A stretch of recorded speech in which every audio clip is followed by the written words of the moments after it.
देव सर्वत्र आहे, मग माणसात का नाही?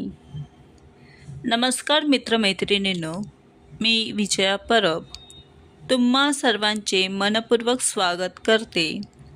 स्वामींची छत्रछाया या माझ्या यूट्यूब चॅनलमध्ये आजचा विषय आहे, माणसात माणूस का नाही?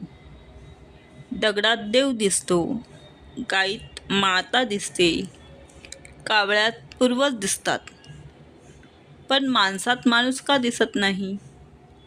आपल्या संस्कृतीत प्रत्येक गोष्टीत दैवत्व पाहण्याची शिकवण आहे. आपण दगडाला देव मानतो, गाईला माता मानतो आणि कावळ्यात आपल्या पूर्वजांचे दर्शन घेतो. म्हणजेच आपण निर्जीव किंवा प्राण्यांमध्येही पवित्रता आणि आदर पाहतो.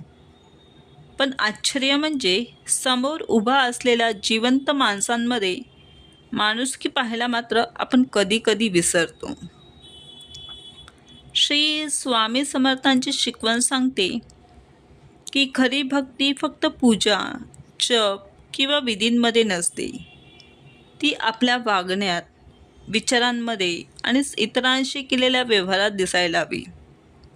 जर आपण एकमेकांकडे प्रेम, सहानुभूती आणि आदराने पाहिले तर देव आपोआप प्रसन्न होतो. कारण दैवत्व हे बाहेर नाही, तर ते प्रत्येकाच्या अंतःकरणात वसलेले आहे.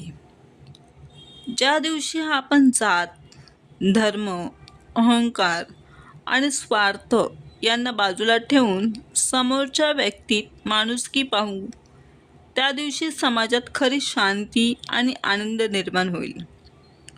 माणसाला माणूस म्हणून स्वीकारले हीच सर्वात मोठी साधना आहे. इतरांना समजून घेणे, क्षमा करणे, प्रेमाने वागणे ही स्वामींच्या मार्गाची खरी ओळख आहे.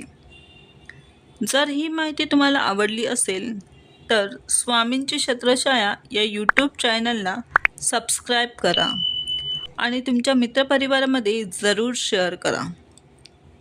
पुन्हा भेटूया अशाच नवीन आध्यात्मिक माहितीसोबत. तोपर्यंत हसत रहा, आनंदी रहा आणि म्हणत रहा, श्री स्वामी समर्थ.